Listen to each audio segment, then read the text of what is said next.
Good evening, everybody, and how are we all doing today? This is the Sunday, the 2nd of July, 2023, and I hope you are all keeping well, having a great weekend, and what have you. I've got to admit, feeling a little bit burnt out today, to say the least.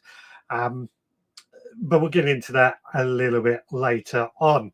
First of all, let's see if anybody is out there. And straight away, Ballysillian is there. Hello, all. Good evening to you. Digwell is there, saying a bit early, but he's there anyway. What else have we got? Philly SPB is out there. Hello, everyone. Good evening to you. What else have we got? Adrian is there, saying hello, Richard. Good evening to you. What else have we got? Let's skip through. Hargrave Gas, evening all. Hope you've had a great week. Kate Spratt is there. Good evening, Veg Army. Good evening to you. Stuart Jackson, evening, Richard and Veg Army. Hope everyone has had a good weekend. Good evening to you. Anna Jones, good evening, Gardeners. Good evening to you. Ian McCorgan, Cragan, I always get that name wrong. Hello all. Good evening to you. My dad's out there. Good evening. Good evening to you. Digwell's set reminder for 7 p.m. to light the barbecue. Indeed. Idaho Garden Girl. Hello, everyone. And Rebecca Hawkins. Good evening, everyone. Good evening to you. Liam Webb. Hello. Good evening, buddy. Hope you are well. What else have we got? Scott Ambler. Hello, all. Good evening to you. The fisherman is joining us. Hi, Richard. Good evening to you. And I think that is got us caught up. If you are watching, please do make yourself known. Just leave a little comment and let us know what you're doing, where you're from, and all that. Lovely to see you all. Now, today, the topic is what can we plant now that we are taking some of our crops out, or we're harvesting our first of our crops. And it's quite a topical subject, but it seems very, very fitting. It seems pointless in harvesting some crops and just letting that space go empty until next year. So why not get some more edible crops in there, or something in there that we can do? One example is, of course, I've just finished off my first batch of first early potatoes. Got those all dug up and using them up. We've got half a bed free. What can go in there? Garlic and onions are also being harvested. We want stuff to go in there. So it's a good subject. It's a good subject. And I'm hoping we're going to get some of your ideas on what you do when you say it. Digwell has got a request that I would say this. Alexa, remind to start the barbecue at 7 p.m. Did it work? Did it work? What else have we got? So somebody in the Facebook group, unfortunately, I don't always know who is in the Facebook group, but evening all, sorry to have missed leaving you a message for your 10th anniversary, Richard. Am I too late to leave one this week as a bit of a reflection? Congratulations. No, please go ahead. Please do leave it. I've got a couple that I'm playing in on tomorrow's podcast. For those that don't know, we celebrated 10 years of the Veg Grower podcast this week, and it was Amanda, I thought it was. Yeah, we've celebrated 10 years of the Veg Grower podcast this week, and it's been a major milestone. It's pretty much unheard of in the podcasting world, certainly in the gardening podcasting world. So we've had a bit of a celebration. We've had a few messages, but we've got room for more messages as well. So please feel free. Just head to the veggrowerpodcast.co.uk and leave a voicemail that way. It's great to hear. Rebecca says 10 years. Congratulations. Thank you. Yeah, it's been a labor of love, but it's been worth it. And Graham Arnold is out there. I'm not sure if I've mentioned him. I'm probably. Oh no, he's out there. Anyway. Stuart Jackson, my potato pots will be replaced by carrots. Also, leeks are going to replace my broad beans. Let's get into the main subject, isn't it? This what can we do with our empty spaces? As I said, my first early potatoes are now pretty much coming out of the first half of the bed. In fact, the rocket variety are all harvested. We're going to be moving on to the second variety, and that leaves quite a bit of space that is. It needs something to go in there. So what I've been doing in that is I've actually been planting out my leeks. Leeks are a good winter crop, but I find that if we get those in there after the first early potatoes, they should grow nice, big and strong, ready to see them through the winter. And it means that that space, that bit of land isn't being wasted. So there's one there, leeks that follow first early potatoes. And as I said, we're going to be getting rid of or harvesting our onions, overwintering onions, and our garlic pretty soon, which is going to open up those beds. And in those sort of beds, as they become more and more free, those beds down on the allotment, they are going to be beans next year. So in those beds, I'm going to be planting out French beans and runner beans, already sown the seed, and peas as well is another one. I haven't made a note of that. Let me write those down: French beans and runner beans, beans and peas. So made a note of that, and see what anybody else has got in a suggestion. Digwell says it worked. Barbecue's reminder set. Love it. It's just hope nobody else with a Alexa has caused issues. Ernie says, good evening, Richard and viewers listening in whilst gardening. I trust all is well with everyone. Yes, all very well. Hope you're having a great time in your garden, Ernie. Lovely to see you. Scott says, I've just sown beetroot, carrots, fennel and turnips in what was my onion and garlic bed. There you go. That's a good idea. Carrots is something I have actually made a note of as well. I've sown some carrots this week. Or was it last week? Last week. They started to show themselves. So carrots, fennel, obviously we sowed in the grow along last week. Turnips are on the list of things that we're going to be sowing throughout July, and beetroot as well. So there's other things, isn't there? Let's make a note of those. Beetroot, carrots, fennel, and turnips. All good ideas. Digwell says, I have had a funny year with spuds. All of my second earlies are ready before the first earlies. Weird. Funny enough, mine have done exactly the same, I've noticed. I'm leaving them in the ground for now, but they are early. Oh, the second earlies are ready, or pretty much ready before my first earlies. Now, talking of which, Digwell, when do we harvest the potatoes from your challenge? This has been a question I've been wondering, actually. When is the best time to harvest them? I know you can't tell us the variety, but if they're main crop, first earlies or seconds, that would be great. Graham says, harvested my onions and beetroot this weekend. Already planted back up with Savoy cabbages and cauliflowers.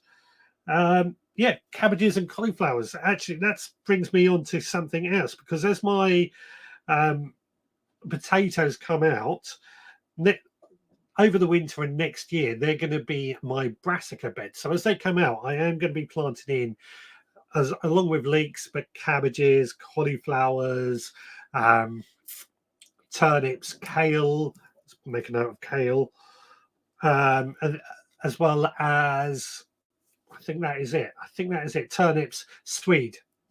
Don't forget swede. I've been told to stop saying that word now, so I will stop it because it probably sets everyone else. Danny Cillian, today leeks replaced cauliflower, cabbage, repaired onions, and a sowing of beetroot. Replaced peas. Today leeks replaced cauliflower, cabbage, replaced onions. Right, sorry, I'm trying to make my sense of this.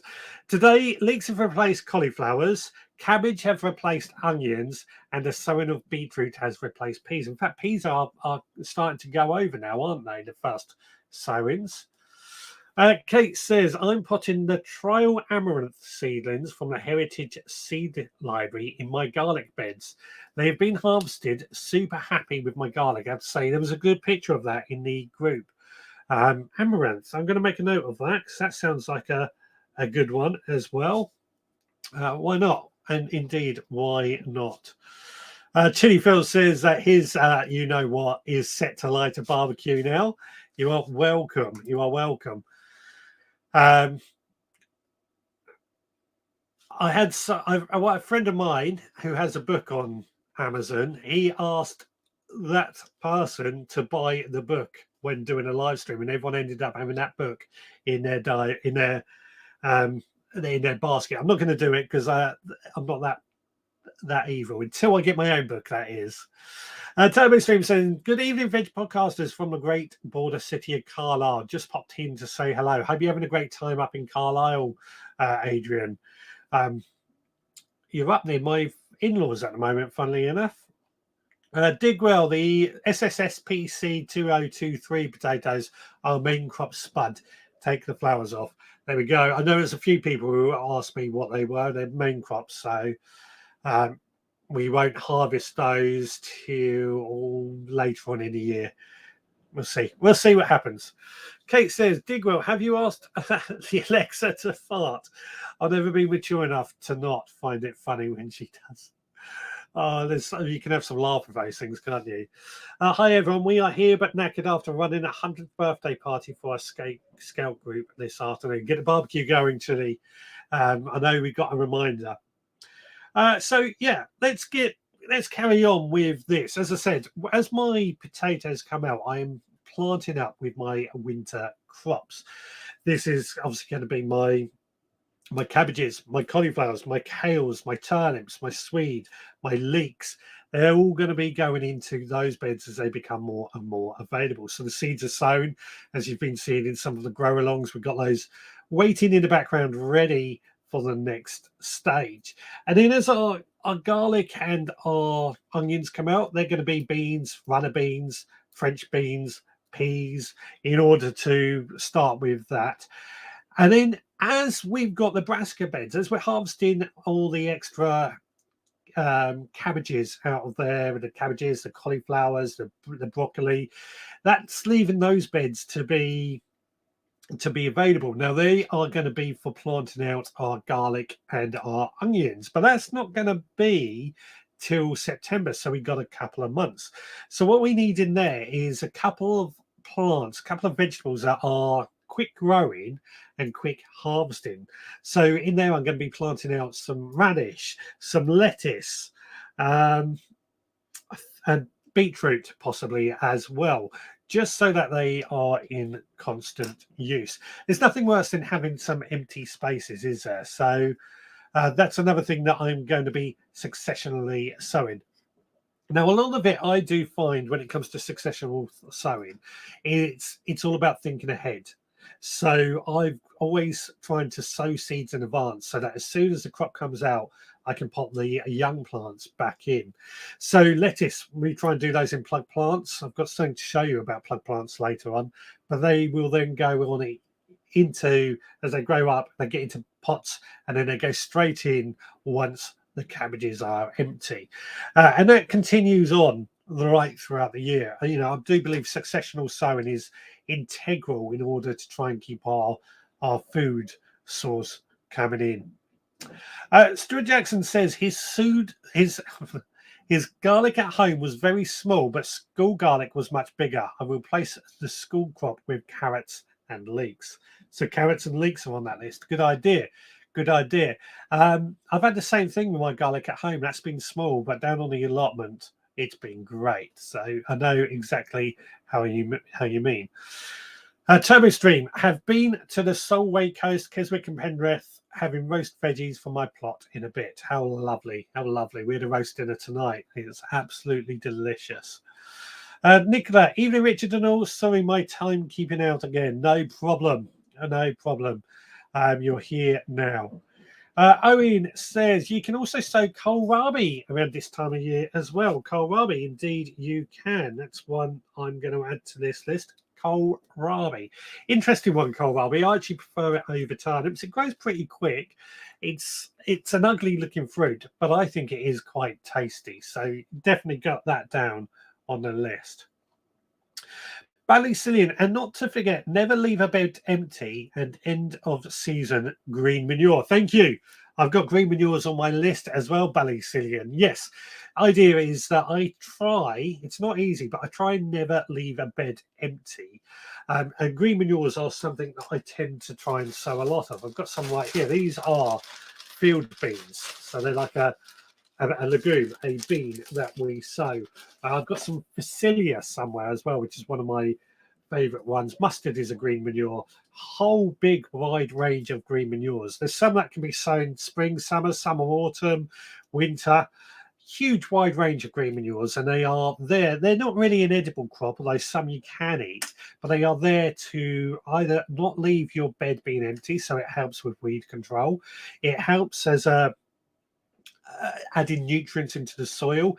It also helps, in my eyes, of making compost because you've got more compost material or more humus to add to the soil. So, yeah, that's on my list as well. I think. Oh no, there's one more thing I've got on my list that hasn't been mentioned yet, so we'll do that.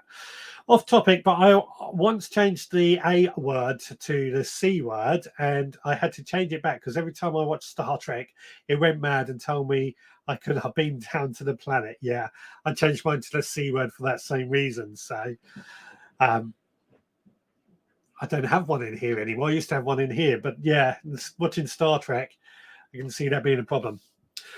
Scott says, what is best to plant after broad beans? I have Swede, kale, and kohlrabi from the supporters seeds ready to plant out. So, in your broad beans, I'm going to be following those up on my broad bean bed. I'm actually going to be following those up because they are coming to the end now. I'm going to follow those up with French beans or runner beans. So, you could do the Swede, kale, and kohlrabi as well, but you got to remember they are brassicas, so they're going to need a bit of lime added to the soil to make them more suitable for the growing conditions. Lime is easily available from any garden centre, and it just adjusts the pH to make it more suitable for growing brassicas. But as I said, with broad beans, I mean, my broad beans are in the pea and bean area for this year. Next year, they're going to be potatoes. So I'm going to be using those I'm using that area to grow a lot of beans in, a lot of legumes, I should say, so that they're adding all the nitrogen in ready for next year for the potatoes. That's my sort of rotation plan. But as I said, French beans and runner beans are what's going in there for me. Kate says, I'm having smoothies quite a bit and use lettuce, spinach, and kale in them. Yes, really. I blend them with fruit and add a little water and freeze in bags, ready portions. So just blitz. Yeah, I'm with you on that. I've been having a lot of trouble getting lettuces to germinate this year, but I've been drinking a lot of smoothies. I've got a little battery powered smoothie maker that I take to work with me. I fill it up with fruit from the garden in the morning, add a bit of yogurt and cream, kale, spinach, and then just blend that and take that to work with me. It's lovely. I've got to say, I feel so much healthier for doing that as well. He says as he's swigging a cup of coffee. Have I said hello to Idaho Garden Girl? I hope I have. I hope I haven't missed you. But Idaho Garden Girl is out there as well. So, anybody else got anything else that they can sow now? I'm just remembering it's about the right time that we can start sowing Christmas new potatoes. You will find them in a garden centre, and this could be something that you could put in after your first earlies as well, thinking about it. It's not my preferred thing to do. I prefer roast potatoes on my Christmas table, but some people do like the taste of new potatoes on your Christmas table. So you can go to a garden centre and you will find they're usually second early varieties, Charlotte or something, and you can plant those up and let them grow, and they can go into pots as well, which is better because then you can move the pots into the greenhouse. And then for your Christmas table or in the winter, you harvest those, and there you go. You've got new potatoes. I feel it's a bit of a gimmick, but I think it is something to think about. Turbo Stream says, I grow field beans to save the seed for this winter. Have sowed cabbage to grow over winter in Swede. Not sure if I will try winter onions this year after the allium leaf miner. See, yeah, if allium leaf miner, I'm not sure how you might tackle allium leaf miner. It might be there's a nematode or something out there to tackle it with, but it's definitely something to to think about. But if you are having problems, I always do winter onions anyway. But if you are having problems, then it is probably a good time to move it away, or to give it a rest. Digwell says, my succession plantings pretty much take care of themselves as I interplant with veg that takes over. So Digwell, can you go into a bit more about this? So you saying you plant out, like, let's say, your lettuce before your cabbage comes out, and then as the cabbage comes out, the lettuce takes over. Is that what you're saying? Just give us a bit of info on that, because that sounds quite interesting. Liam says, had some great strawberries in the work kitchen garden. I will be collecting the runs this year to make new plants for the future. Good idea.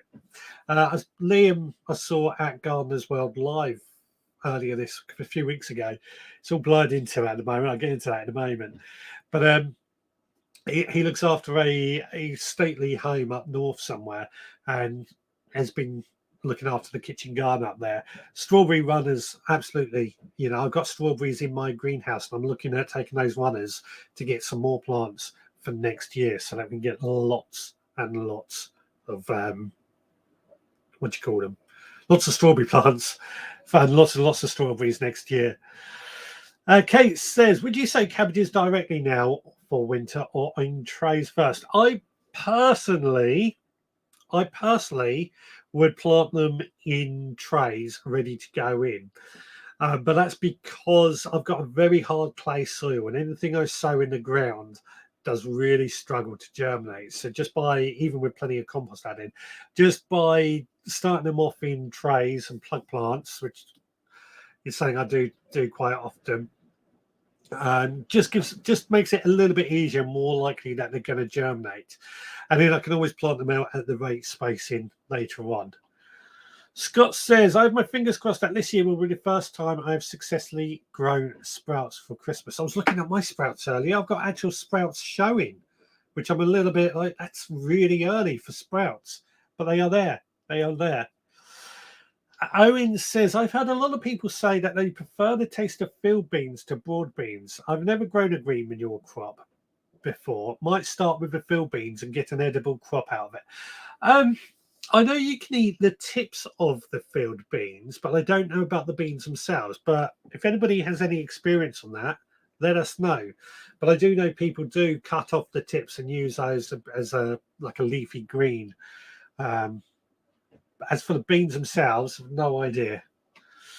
Turbo Stream says, I'm returning with 2 big polycarbonate panels to make into a cold frame for growing winter lettuce, etc. Excellent. We've got to love winter lettuce. And, we've got to try and get this food coming all year round, even if we are grown in a greenhouse or in some sort of structure. Skinny Jean Gardner is out there. Yes, Mr. Suggett. Yes, Mr. Connolly. Hope you're well. Nice to see you the other day. Digwell, I have never ever succeeded with Christmas spuds. Second cropping. If they do survive the blight, and then I usually eat them, as they do not store well. It's true, they do not store well. I've never had a problem with blight with them, but I have found that what I found with the Christmas spuds is that I grow them in a pot, and then I have to move them in the greenhouse as it's sort of October time, just before the cold sets in and they start dying off, just to try and get a little bit longer for them. And it was a bit of a novelty having new potatoes on your Christmas dinner table, but I can't say for me it was really worth it. But that's my opinion. There's a lot of people who swear by it. Turbo Stream says, lamb's lettuce seems to survive the cold temps, so we'll try that again, along with chicory and spring onions. Lamb's lettuce, that's actually a very, very good one. I'm going to make a note of that. Lamb's lettuce is a really good cold winter salad crop, so definitely recommend that. Chicory as well, or radicchio, as it's also known as. That's like a bitter taste in lettuce, I guess is the way to describe it. I quite like it. But they're definitely something to go down on the list. Spring onions, of course. I'm sending out, is it this month or next month, spring onions are going out, one of the two. But spring onions are something that we can grow over the winter as well. And I find they're a bit easier to grow over winter. Hargraves says, field beans. The beans themselves are very hard, so not really for human consumption. We have a field of them opposite our house, and I was chatting with the farmer. That's what I thought. I was looking at them thinking they are a bit too hard.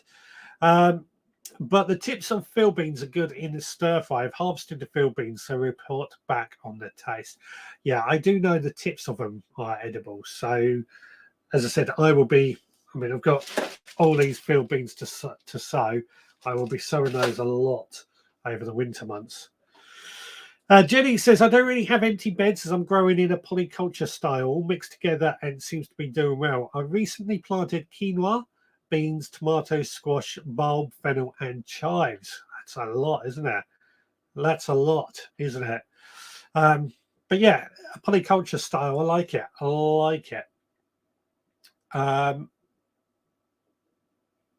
What else have we got? Digwell says, my plot neighbour grew field beans by mistake and swore she would never grow broad beans again until I told her to try the edible ones. Yeah, I think it is a difference. The edible ones are a bit more worthwhile. Stuart Jackson says, Christmas potatoes, why? I think it's good marketing, roasts every time. I've got to admit, I do prefer my roast potatoes on Christmas Day. But, you know, some people do want that new potatoes for some reason on Christmas dinner, you know. My roast veggies are ready, so gotta go. You take care, Taberstream. Nice to see you. Idaho says, would you start lambs, lettuce, and mac indoors right now? MACHE. Lambs, lettuce. I'm trying to think. Is it now July, August is probably when you can start sowing it. It does do well. It does tolerate the cold quite well. Whether it will tolerate your cold, I'm not sure, but that'll be interesting to see. But yeah, I think you could probably start it now. It is a cold weather crop. It is a cool, loving crop, so probably need a bit of shading or something just to keep it a little bit cool. Liam says it was great to meet you. Thank you. No, the pleasure was all mine. It was great to meet you.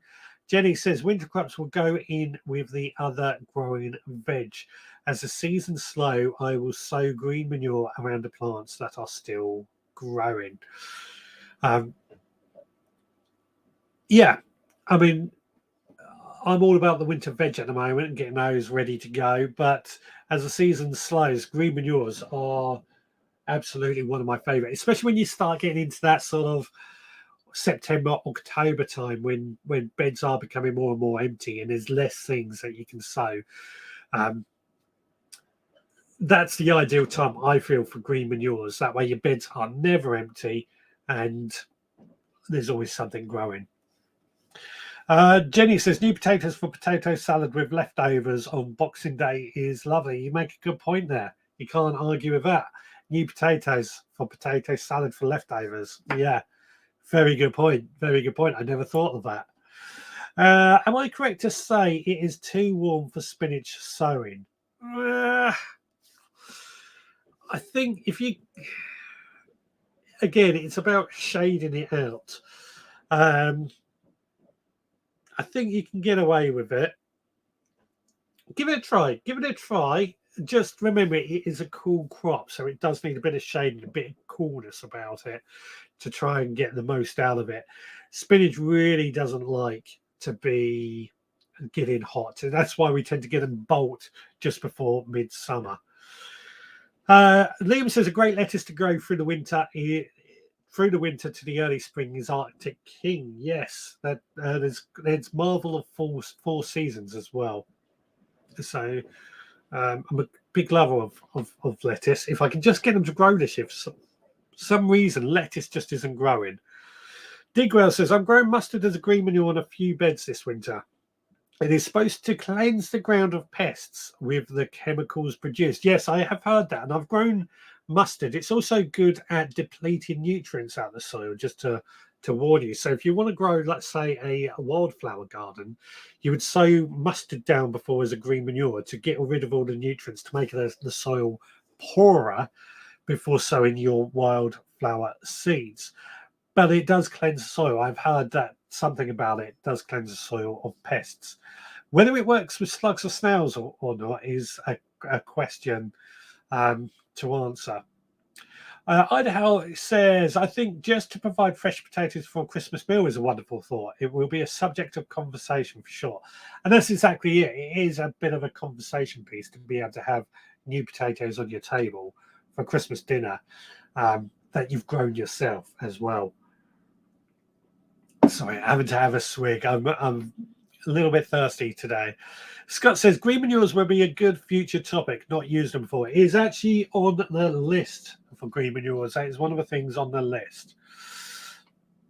Jenny says Real Seeds sell as spinach for summer months and also Malabar spinach. Yes, there are different varieties you could use.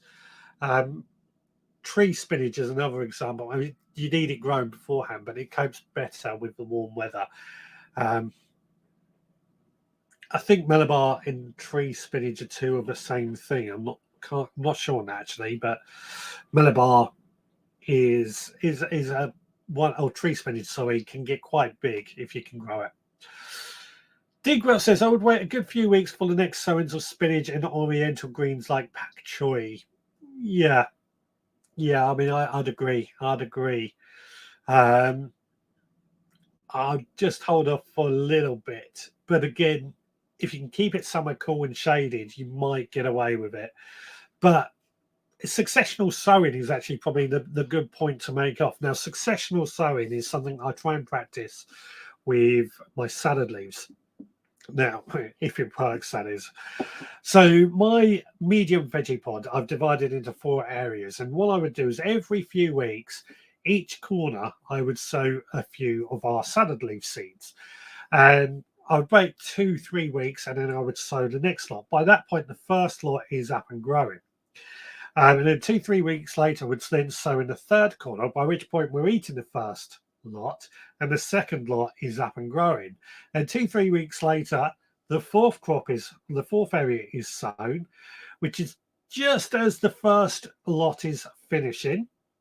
We've pretty much cut and come again salad leaves. This is cut those down, and the second lot is ready, and then that follows on. And I find that usually, for some reason, nothing in my medium veggie pod is growing this year, but usually that works great at keeping successional sowing. So we've always got seeds sown every few weeks in order to keep it. Another thing to successionally sow is radish, and what I've read somebody recommends, and I've been trying this a bit myself, is you get 1 litre pots, 1 litre flower pots fill one up with compost and sow about 12 radish seeds in that. The next week you do the same thing again, and so on each week. You're probably not going to need more than 12 radishes on a weekly basis. So by the time you've gone around the first, or sown all 6, the first one is up and ready and harvested, and you can follow that on.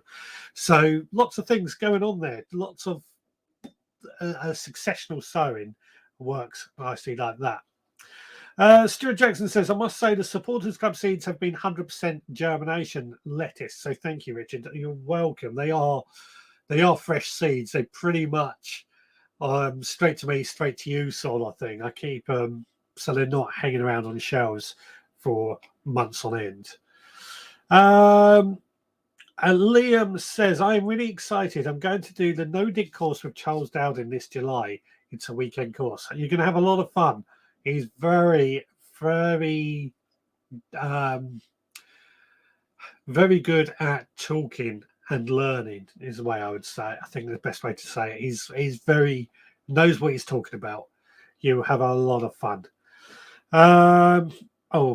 Jenny's, this is, Digwell's asked if Jenny has ever eaten Malabar spinach. Not yet, Digwell. I've had mixed bag of opinions. I've been recommended to grow it in a polytunnel, but I'm trying it there and outside. Have you tried it? I have tried Malabar. And again, I have found if you pick it when it's young, the leaves when they're young, it's not too bad. It's when they get old, I think, they get a little bit distressed. Right. I think we've gone through all my suggestions or list of vegetables that we can plant after crops are becoming available at this time of year, space becomes available. So if anybody has any more suggestions, then please do let us know.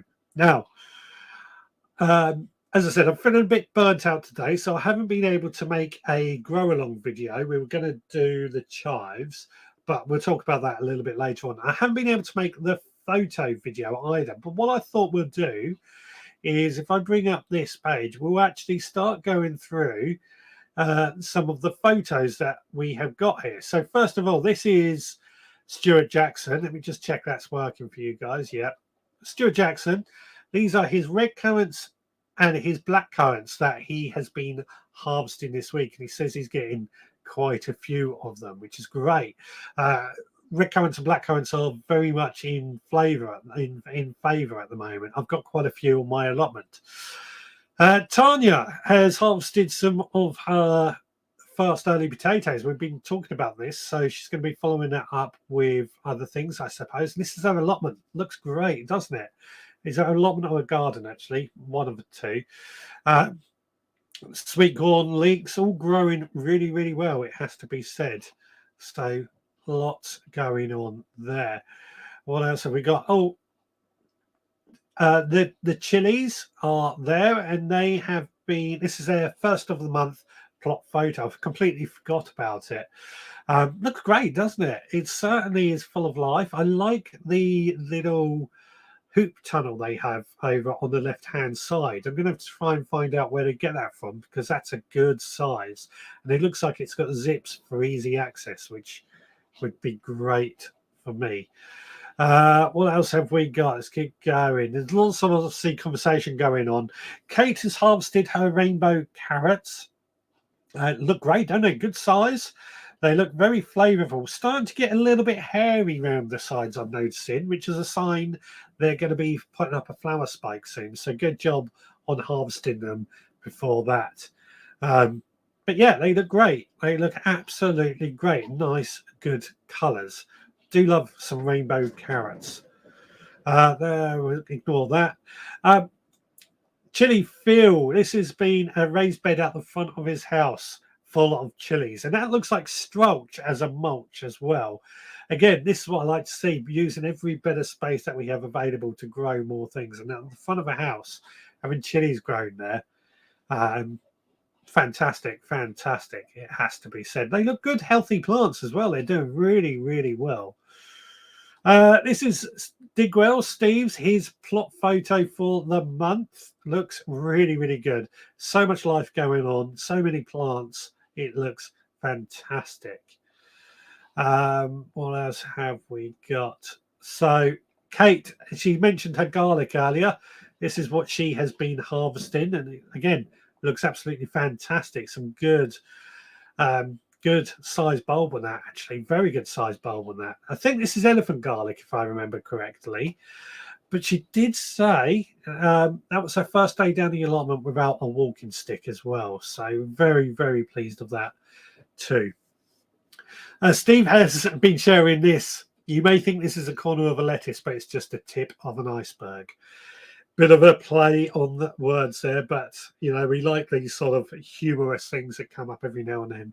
Adds a good chuckle to the day. That was Friday. What else have we got? Oh, Daniel was asking, it's not a great photo, but what these white things are on his currant bushes. I think Ian said it looks like woolly aphids, but it's hard to tell from here, from that photo. And I believe there was another one. Yep, here we go. If we could identify what these are, I think that is a cucumber. And that could be a squash plant of some description. Not entirely sure just by looking at the leaves, but if anybody has any ideas, that is in our Facebook group. Stuart Jackson also with the raspberries, good growing. We're getting raspberries as well, which is delicious, even from the front garden. So good on you there. Kate's mushrooms as well, something I'm not able to sample or try myself, but they are producing. Looks great, doesn't it? You know, I can't grow mushrooms because of my allergy, but it gives you ideas of other things that we could grow. Now, Jenny has been sharing this photo of her harvests. I like the hori knife as well. Garlic, potatoes, plenty of things going on there. The blue and the white potatoes in that basket. The garlic, which looks fantastic. More garlic, also looking fantastic. So great stuff. Let me just check everyone's still there. Yeah, still there. I think that was from last week. That one was from last week, so we've done that. Kate's more harvests from the allotment. Garlic, fantastic. Good amount of garlic I'm seeing at the moment. Gooseberries, they're really tasty this year. I've got to say, we're getting loads of gooseberries. Strawberries, also really good this year. Lettuce, looks delicious, doesn't it? Nice amount of lettuce. And peas, of course, delicious. More peas. Oh, I'm getting hungry now. I've had my dinner already. So, wheelbarrow flower garden as well. Looks great. Back to the beginning there. So good stuff going on. And I think gooseberries as well. More gooseberries. A lot of gooseberries at the moment, isn't it? It's suddenly kicked into season. It's not a picture, and that's a link to something else. And Scott, lots of raspberries on his raspberry bed. Looks fantastic, doesn't it? White currants there. More berries. Gooseberries, fantastic. And back to the beginning. So lots of soft fruit at the moment, isn't it? And I think we'll call this the last one, but more garlic. Absolutely fantastic to see. Does seem like at the moment there is lots and lots of soft fruit and garlic being harvested at the moment. So apologies for not doing the usual thing that I do, but if you want to go and have a look at the Veg Grower Podcast Facebook group, you can see all those photos. So let's see what everybody is saying. So Hargrave Gas is saying, I agree with Stuart. Veg Grower Podcast seeds have the best germination rate of any of the seeds I get. So I better just segue this in. A few people have mentioned the Supporters Club, which is the club that I run in order to support the podcast and this live stream. I charge £5 a month, and each month you get a collection of seeds that are sent out that very month. Usually about 6 packets of seeds, and as well as extra behind the scenes podcast. I personally think for £5 a month, it's actually a pretty good deal. And I'm working on extra discount codes at the moment as well. Allotment tool, I'll be sowing onion sets, but is it too late? I would say it is too late for onion sets, I would say. But if you wait, you could sow seeds, onion seeds next month. I've not had much luck doing it for overwintering your Japanese onion seeds.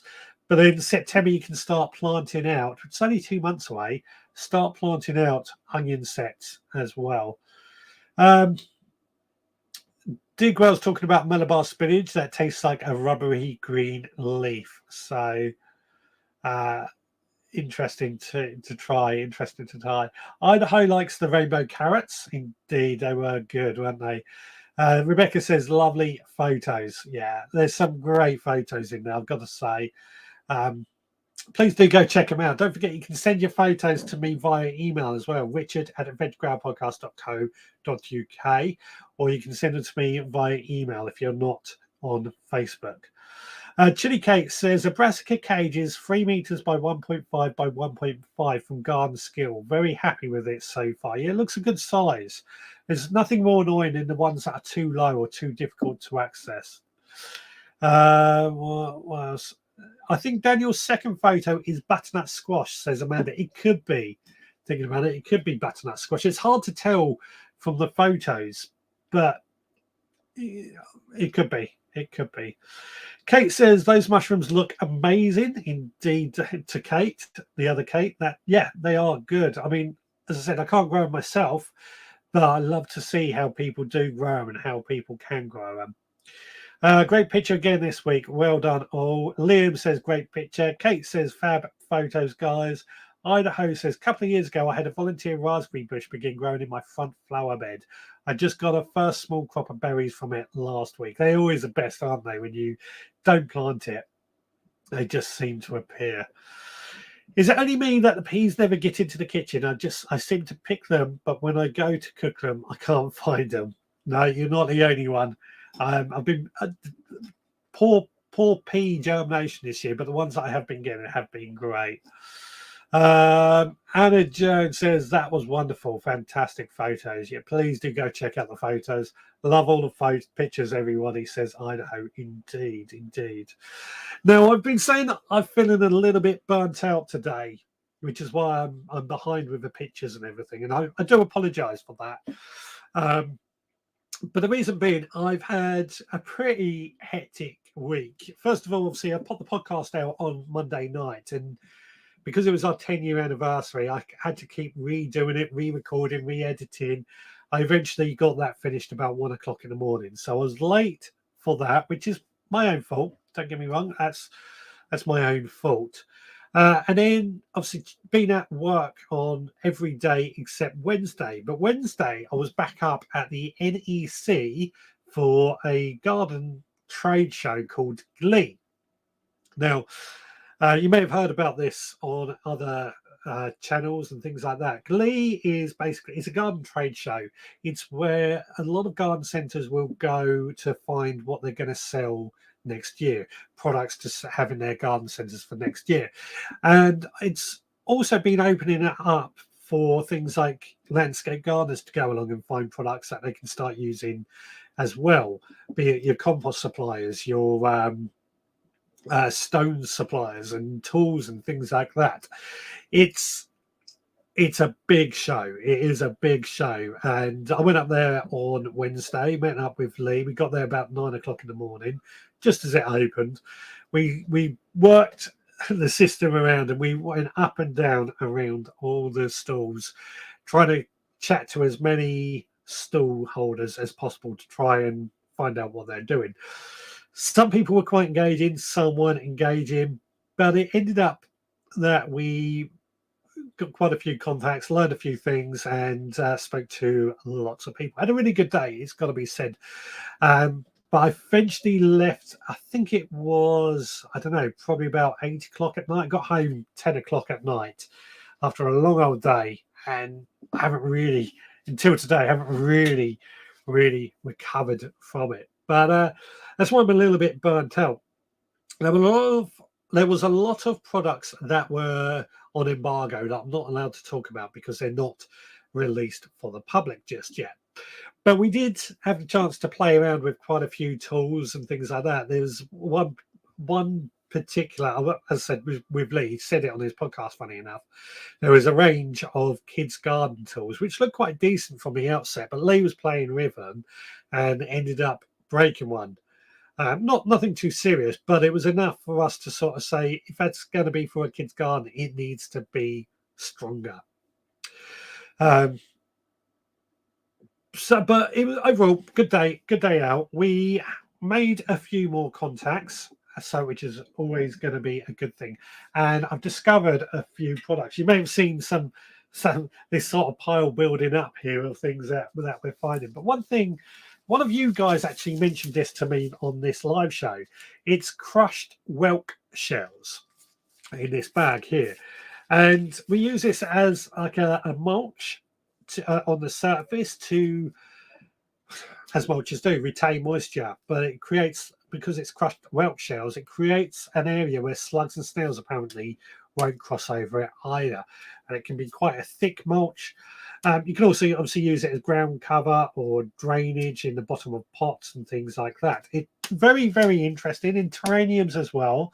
I've got a huge a bag, almost like a bag of sugar size, to try it out and see how we get on with it. So probably won't be using it this year. That'll probably be for next year.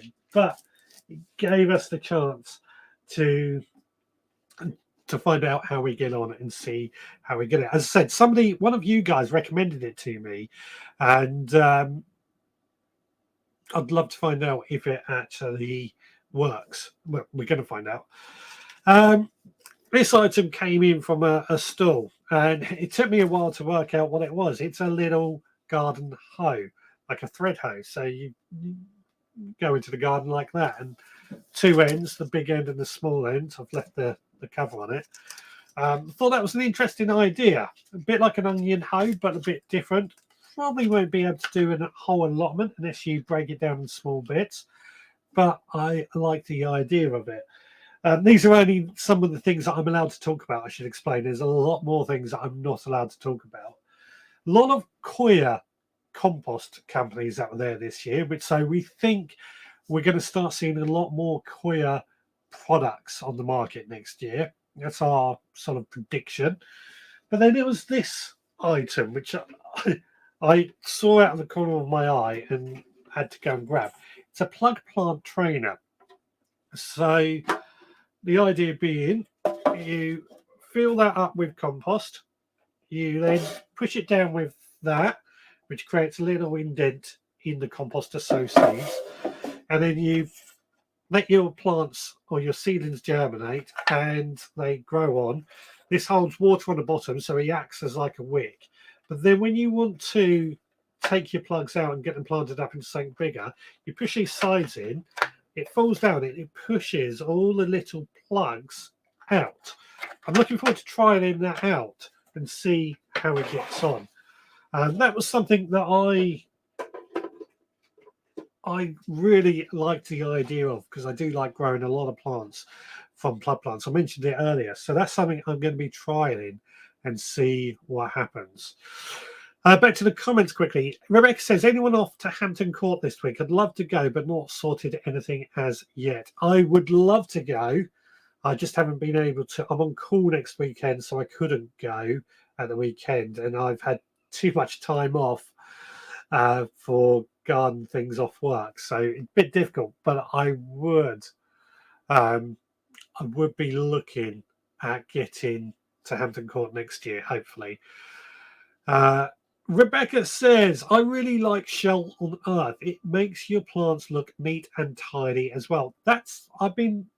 When I was at the show and they had some of them on demonstration, I was thinking the same thing. They looked like they were really good, really nice, clean looking mulch. I mean, I love mulching, don't get me wrong, but they're not the prettiest things to look at.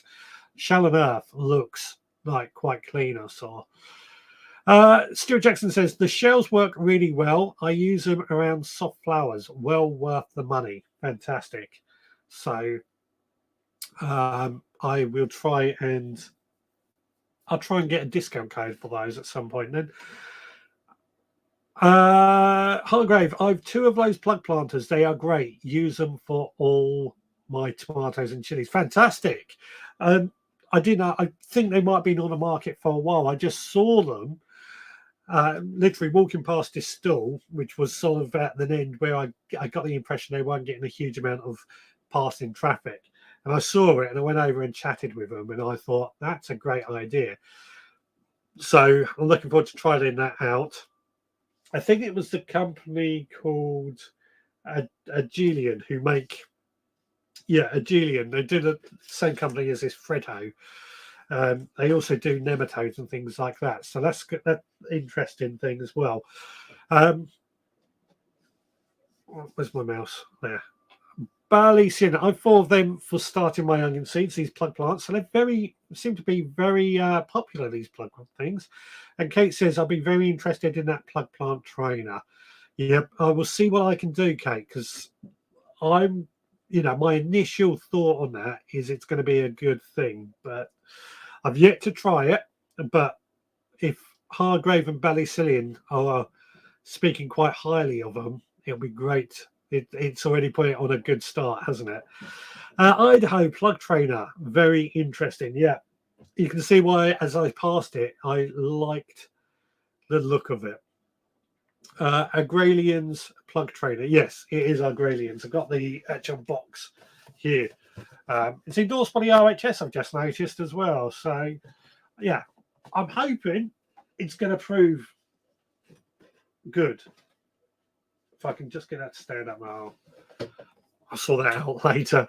Trying to have a bit of a tidy up in here at the moment. But I'm hoping it's going to work really, really well. I do like trying to grow things in plugs at the moment because I just feel it works better for my garden and that I can get a lot of these young little plug plants that I can then pot up into bigger pots, taking up less room. Just feel it works better for me. I know it's a lot of plastic items again, but plastic. I had a discussion with plastic has its place in the garden. It is a good product. It's the single-use plastic that is a problem. Plastic is a good product if it is when they use it for. Jenny says, I need to carry on planting out, desperate to catch up. Yeah, I know. And she says, I'm listening but can't comment. You are balanced on my walker. No problem, Jenny. You make sure you get those plants planted out. Digra says, they are in my Amazon store, Kate. So if you do want some, go to Digwell's Amazon store and you should find them. But at the same point, I just hold off and I will see what we can do with the company. Sorry, I know that's taking some commission off Digwell, but I've gotta try and get the best discounts for you. So yeah, but as I said, the Koya compost. Oh, actually, it was Lava Light, a company as well. We saw who are. It's like a. I didn't quite understand it, but they add it to a lot of their composts and things. This almost like lava granules, I think it is, and I'm quite interested in that product as well. But the big thing that I saw, or the big thing that I noticed, is how many Koya compost makers are on the stand. So I do think Koya compost is going to be a good thing.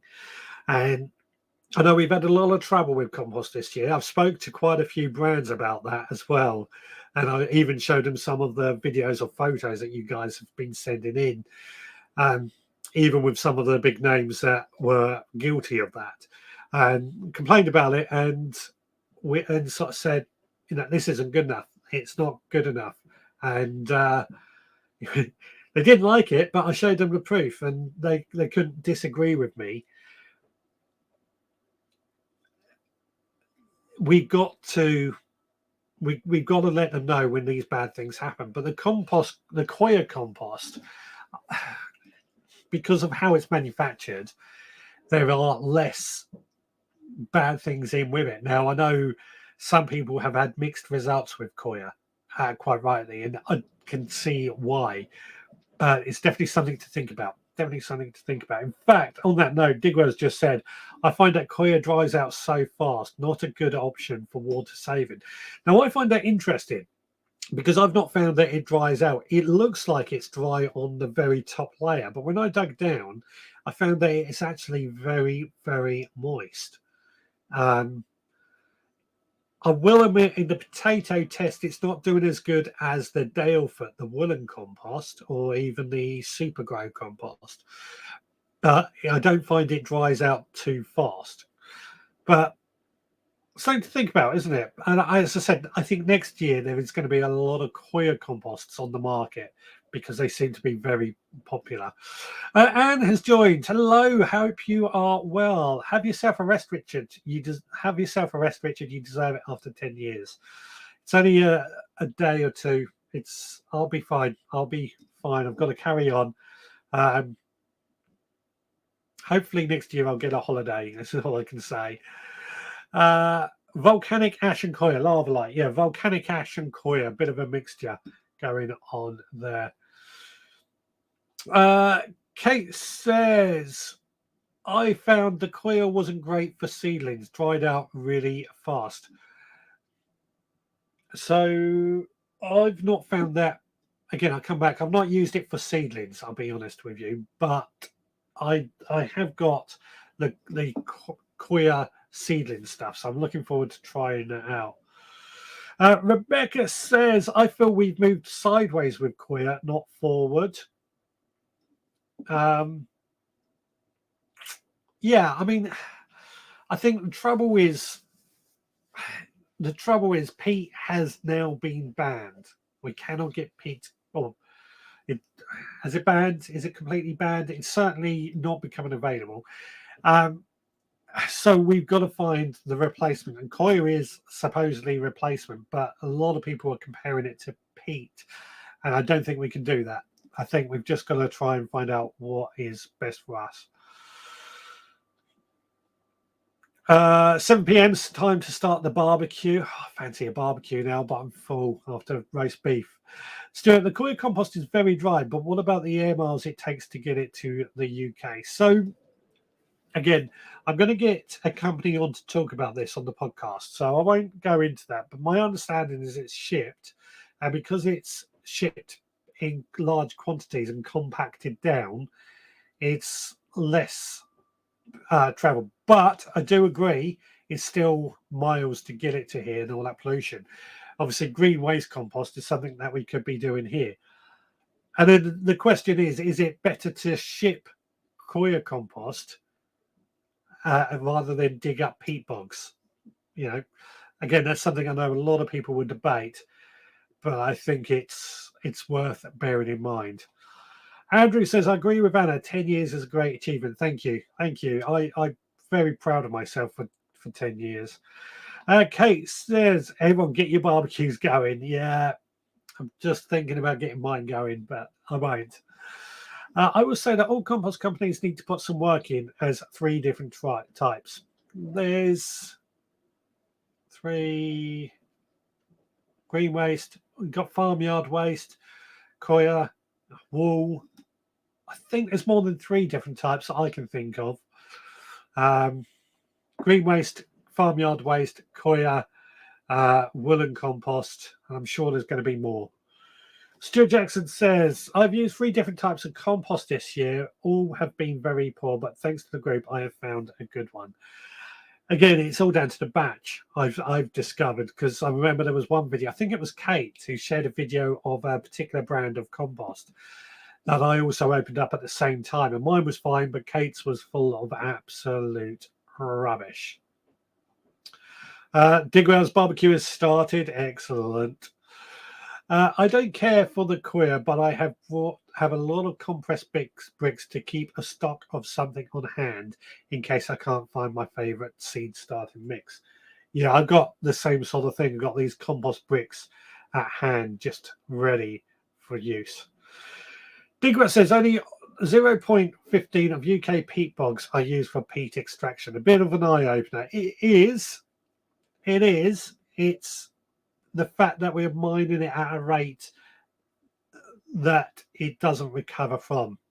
Again, it's a very complicated thing that I probably am not going to get into without having an expert on. I went peat free years ago and not looked back. 10 years, thank you. Well done. Thank you very much, Liam. And Graham says, steak, sausage, and burgers ready, Digwell. Yeah. Is it all around Digwell's for a barbecue tonight? That would be great, wouldn't it? Although by the time we all get there, it'll probably be cremated. Right. Now, I was going to do a grow along this week, which was chives. I will do a video to put out on our Facebook, YouTube channel about that very thing. So I'll have to film it tomorrow or something and put it out later this week. But I thought what I'll just do tonight is just discuss how I grow chives, how I sow them, and what I do with them, and get you guys to share your own tips on growing chives. So chives are a Mediterranean vegetable from the allium family, so they're closely related to garlic, onions, and members of that family. And they are a perennial, so they will come back year after year after year. So great thing, in my opinion, to grow as a herb. And they've got a delicious flavour. You snip a few off, chop them up, and you can use them in a wide range of dishes. Now, what I'll be doing with mine is I'll be sowing a few seeds here, just in some standard flower pots. Nothing special in terms of compost, just your standard multi-purpose compost, and covered over with a very fine layer of compost, and set those out where they should hopefully start to germinate and grow. And once they reach about 15 centimeters tall, that's when I feel it is time where we can start harvesting them. Just treat them like cut and come again, because that's pretty much what they do. You cut them down, they come back. They will die back over winter, but usually they will come back the following year, and they will come back stronger. They will grow and grow and grow, take up more room and more space.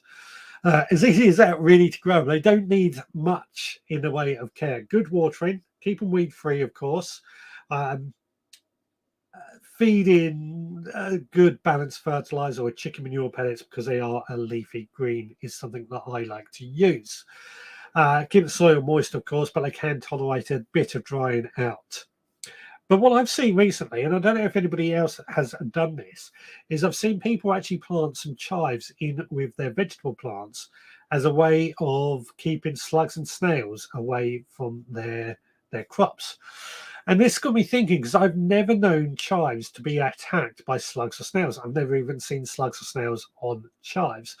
So got me thinking it could actually work. Keeping, if you've got a lot of lettuce, keeping those slugs and snails away from your lettuce. What do you guys think? Do you think that works, or any thoughts on growing chives? Digwell says 25% of peat bogs have been set aside for tree growing, never to be peat bog again. I did not know that, but did not know that. It's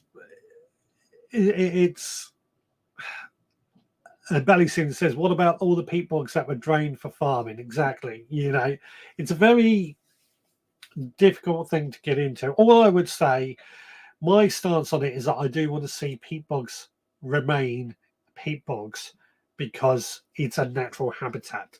You know, it's part of our UK landscape, part of the worldwide landscape for that. We'll have to get an expert on to discuss that a bit further. Stu Jackson, please stop talking about food. Sorry, buddy. Ballysoon. And what about all the peat bogs that were... Oh, no, I've read that one, haven't I? Sorry. Stu Jackson, my chives have been in a truck for the past 4 years. They have taken over this year, but I won't be without them. That's what I mean. Chives, they do have a tendency to start off with just a small pot. And if they're given enough space, they would grow more and more and more each year and eventually take over. They are great. I do think they are great. And I've got a small pot on my kitchen windowsill, got some in my veggie pods. I'll be sowing a few in some pots this week in order to get them growing in other places and use those companion planting and things like that, as well as being harvestable. So, yeah, I think they are a great thing to grow. I have had to comment. Yes, I grow in plugs, but this year I've tried broadcast sowing to see if that works. Fingers crossed, chives everywhere, says Jenny. I think it would work. But yeah, do you think, and I certainly think, when I heard somebody mention that chives for slug and snail control, it sort of makes sense. I know we have often joked that they say that snails and slugs don't like garlic, but yet you'll find slugs and snails all over your garlic. But I've never seen them at all on chives when I thought about it. Could be wrong, but I could be wrong. And it says, I grow both varieties, common and garlic chives, in my flower border where they look lovely. Agreed. Yeah, I agree. Common and garlic chives. Again, garlic chives just got that garlicky flavour. Good one to grow. And I do think I like the purple flowers as well that they produce. And I think the flowers get better as they get older, as the plants get older too. They get bigger and better, in my opinion. Liam says, chives are great chopped up in potato salad or on an omelette or something like that. So many things that we can use chives for. I do find, a bit like basil, they do need a pretty much moisture in the soil all the time. They can tolerate a bit of drying out, but they do last a lot better and grow better with plenty of moisture in the soil. So constantly moist soil, free draining, but moist soil, they do tend to grow better. based on what you guys have found with Koya, Koya is probably not the right one to use. We don't know. I'm going to do some experiments with Koya next year to see what we can, how we can get the best out of our Koya. That's a good one, isn't it? That's going to be a good experiment. You've got lots of ideas going on now. Thank you. I'm going to have to write that down. Koya experiment. Perhaps we could still time to do it this year, I suppose. Koya experiment. Still could do that this year, couldn't we? Based on what I predict next year, as I said, I think Koya is going to be a lot next year. Scott says chive oil used to split cream-based sauces is fab. Chive oil, is that something you can make yourself? Is it just a load of chives in oil, or is there a bit more to it? I know we've got about 20 minutes to go, and some people are getting their barbecues going, and some people are, or who was it said, stop talking about food, but we're talking about chives here. So why not share your chive recipes or how you use chives as we finish off this week's show? As I said, I will be making a video to do that grow along. And let's not forget any ideas for what you want me to sow next week. I will do that on a proper video in the live show. I won't be as tired next week, but a good grow along video for next week would be good. And of course, as you guys know, I want to find out what subject you think we should be discussing next week. And I've got a few options. We've got compost making. How do you make your compost? And a bit more information that you could share on compost making at home. Using Grow Your Own to lose weight. Smoothie recipes. Green manures, and that's something that some people would like us to do. Design a show garden. That's something we've discussed we might do for Gardeners World Live next year. Your favorite tool is another subject. Garden design, which ties in with show garden, but garden design. And I've also got why do we grow your own food as possible subjects. Let me know which ones you want us to do next week. As I said, I'm always looking for good subjects. We could even do something completely different. They're just the ideas I've got so far. Liam says, I agree. Chives along the front of my allotment. The bees love the flowers. Yeah. Good job. I've got lots of chive seeds to grow this year. I'm going to try and get lots growing in different locations. Don't usually grow herbs down on the allotment, but I'm thinking after hearing about the slugs and snails, I might get a few chives down on the allotment as well. Scott says, very easy. Loads of very easy. Loads of chives blitz with oil and pass through muslin. Bright green and full of flavour. What oil would you use? I'm guessing something like a groundnut oil, something that doesn't have a strong taste. Let us know. Chive flower vinegar. Turns it a lovely pink. Just chive flowers in white wine vinegar. That sounds nice. That sounds very nice.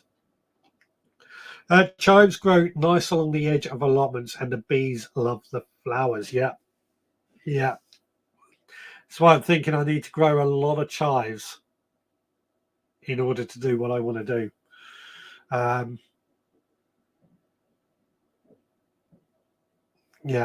think that's I think that's where we're going to be going with chives a lot more in like companion planting moving forward. Stu Jackson says, for the subject for next week, how to make your own compost. I think that's a great idea. That's something definitely I would like to cover. Something that we do need to get much more into, especially as the conversation we've been having about Koya compost. Making our own compost is certainly something we could discuss and share tips on. But that's over to you guys. Let us know your thoughts on that. Digwell says, my chives never flower as I use them as they grow. Yeah, I know what you mean there. Because you cut and coming again, they never really have a chance to flower. But Here's my thoughts on that. I'm going to try and grow so much chives that there's always going to be the chance that they flower, because, well, they're just there, aren't they? They're just being eaten up and used. Good thoughts, though. Good thoughts. Again, chives is just such a popular vegetable, so easy to grow. As I said, I've got them on my windowsill to grow throughout the winter. A bit of heat, they do great. In fact, wife, talking of growing indoors, I've sort of the windowsill garden. My ginger's starting to sprout, actually, funny enough. My windowsill garden, however, just doesn't really seem to work so much at this time of year. We use it more in the winter for herbs and things. But that reminds me of an item we saw. I'm not allowed to talk about. What is it? There was an item we saw, actually, but I'll talk about that in a moment. But my wife has said that once we've got a fridge freezer out of the way, I can have a shelf by the back door for our overwinter windowsill garden. So we're going to internally, we're indoor gardening on that again. I used to use it in the old office. But a sub item I did saw. Now there is a Seed So Simple is the company. They do, they're like cardboard seed cells. You break bits off, you put the seed cells straight into the ground. They've got everything they need. They biodegrade into the ground and the seed germinates. They are, I saw it at the show. They're creating, it's still in the what's it called? The prototype stage at the moment. But they're creating this sort of hydroponic wall mounted growing system that I really like the look of. And it mounts on the wall. It's got 9 sections, and you put these their own sort of flower pots in, add water, and they grow herbs, etc., etc. I really liked it. It's got a little light on it as well, so I really liked it. We might actually have it in here or something, but I thought it was a great idea of something to move it forward with in the future if you are into growing indoors. Idaho says, I just chop up chives and use them on salads, side dishes, potatoes, Mexican food, etc. So I think chives is a bit like oh god, cough and a hiccup there. Chives is a bit like parsley and coriander, isn't it? You always want to have lots of it available in order to chop and eat all year round and use a lot of it in one go. Anne says, I definitely think onions or chives keep pests away. I've planted spring onions in my flower bed, and it's the first year the groundhog hasn't eaten my flowers so far. That's interesting. That's very interesting. Is groundhog a bit like a mole or something, isn't it? Could be wrong. But yeah, if it does, again, spring onions and chives, if they work at keeping things away. I mean, I'm leaning more towards chives because they are a cut and come again. I know you can do the same with spring onions, but chives will work quite nicely for what I want to do. Liam's got to go because he needs to go and turn off the water in the garden. Fair enough. Fair enough. You take care, buddy. I'll hopefully see you again next week. Scott says pomace oil is the best as is a byproduct of olive oil production process, kind of like using a tea bag twice, so not as strong in flavour. That's interesting. That's very interesting. So pomace oil, because I do tend to use olive oil a lot, but pomace oil as a, I'm guessing that, yeah, it makes sense. That's not as strong flavoured oil, so it's not going to overpower the chive flavour, get that chive flavour into the oil. Oh, time for a swig. Stuart says, I have had a problem with mice this year eating my onions. It must be me feeding the wildlife around here. Interesting. I've had to take my netting off my brassicas down on the allotment because they were getting eaten by slugs and snails. And reason being, the slugs and snails were able to hide under the netting and the birds weren't able to get to them.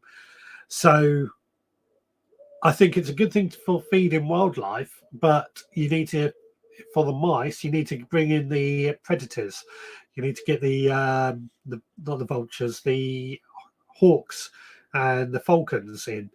I haven't seen. We usually have a falcon in our garden around this time of year. I haven't seen him actually. He sits up there eating things. Maybe Roxy scared him off. Not sure, but we'll keep an eye on it. We sometimes get parrots as well, believe it or not. Parrot or parakeet, I should say, flying around our garden too, which is always funny because you just see this green thing fly by our window. But that's the joys of living on the coast where it's quite warm.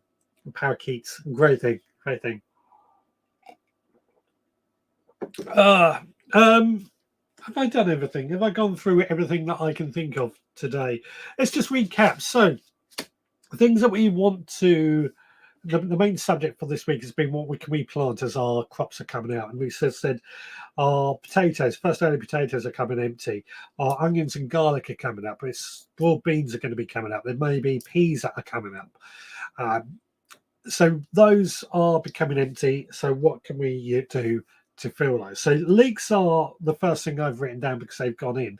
You probably won't get them to grow from seed at this time of year, but if you haven't got any, run to a garden centre and buy some plug plants or a tray of leeks and they will be fine.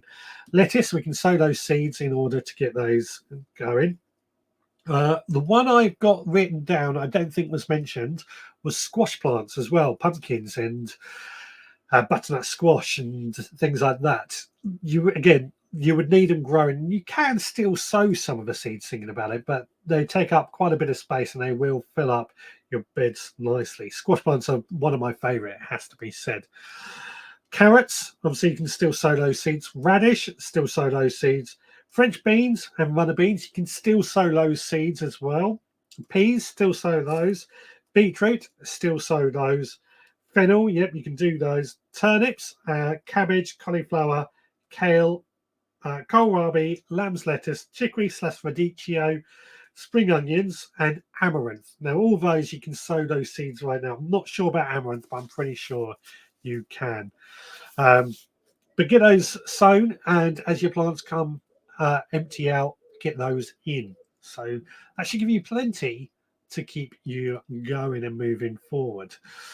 On that note, Stuart Jackson has just said, I do have a barn owl around at night, but he is not very hungry. Perhaps he's not able to get to the mice. Don't know. Don't know what's going on there. As I said, you've got to live with nature, haven't we? Mice can be a bit of a problem, but at the same point, they are just doing what they naturally do. We've got to live with them and hope that they are going to make the most out of it and survive. Stuart Jackson says, my butternut squash was pot out this week. Coming on well. Can't wait for an autumn crop of butternut squash. I've still got butternut squash from last year, and I probably should eat those soon, but they do last such a long time. They are fantastic. I personally think they taste better than pumpkins, in my opinion, but that's just my opinion. For me, they are a brilliant squash to grow. Courgettes and things like that are doing well at the moment as well. Soon, I've got a courgette that's just about ready, so very, very happy with it. I'm transplanting my butternut squash today. I've got to do mine, funnily enough. I'm going to do that tomorrow morning. I would have done it today, but just didn't get around to it. As I said, tired today. Very tired today, burnt out. But butternut squash, I think, you can still sow the seeds. If you haven't got any butternut squash growing, you can still sow the seeds. They will produce. They will do really, really well. The squash themselves last for a very long time in storage. You can grow them up arches to add a bit of decoration or something, which I might do with some of mine. Just thinking out loud. Go give it a try and let us know how you get on with your butternut squashes. And perhaps that's something that we could discuss later on, butternut squash recipes, or just general squash recipes. So I'm just making a note of that. The only suggestion for next week is about compost making. So I think we're going to discuss that next week. And as for the grow along, any ideas what seeds I should sow next weekend?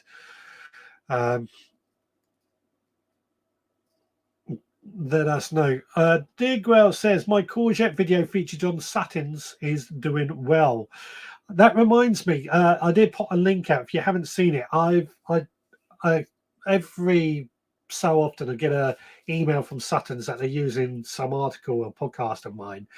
It used to be Thompson and Morgan. I haven't heard from them for a while, but I have to message them and get back in touch. They've sent me seeds as well, Suttons. But there was one, I've added a link in the Facebook group. It's a winter vegetable article. It's got myself, Charles Dowding, and a few others. So please do go check that out. If you're not on Facebook, just go to suttons.co.uk and click on blog, and you will find the winter vegetable article in there. Digwell says I may have to make some dishes again. Please do. Please do. And Idaho says way to go. Swede. Bally Susan says Swede. We did Swede a few weeks ago, didn't we? Yeah, we did. We did a few weeks ago. Digwell says, yeah, I know. Same company. Thompson Morgan and Suttons are now the same company, but they used to. The blog writers, I think the same blog writers, but Thompson and Morgan used to. I actually helped them write a book for Thompson and Morgan, and Suttons do the same. But Thompson and Morgan blog and Suttons blog were different in things. Anna says Rocket. That's a good one. That is a good one, actually. Rocket. I think that's what we're going to do. Rocket, as requested for next week's grow along and compost. Write that down too. Just so I need a secretary sometimes to write these things down for me. Kate says, nice one, Digwell. Stuart Jackson, butternut squash. I've popped 4 out. I will have to grow up something as my veg beds are very, very full. Bally Cillian says, anything in your agrarian planter? I'm going to be doing something different with that, but yeah, I probably will be using that a lot in the future. I'm really excited to see how well this works. Yeah. I think that just about. I will be using this in future videos, but I want to do a feature video on how it works.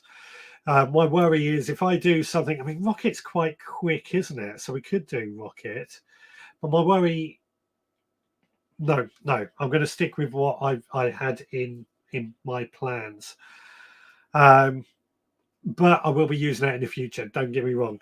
Just keep watching. Anyway, right, I think we are at the end of this week's show. Talking of the plug planter, though, if you do have a plug planter and want to share a video of it, then please do. Please do. Send it in to me. Best way to send videos is wetransfer.com, and my email address is richard@theveggrowerpodcast.co.uk.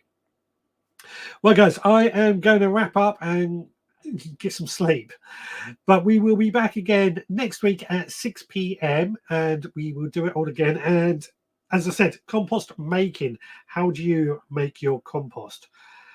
Any tips and tricks on that? Be great to find out lots on that. If you want to hear me talk about what we've been discussing tonight, that's going to be on the podcast tomorrow. Nice, easy one, of course. And yeah, I think that just about covers it. Again, apologies again for being burnt out today. It happens. June is such a busy month with shows and things that it just takes it out of you sometimes. But we will be back again next time. We have a lie down where we charge our batteries and be back again next week. Right, guys, you take care, and I will speak to you again next time. Till then, please take care.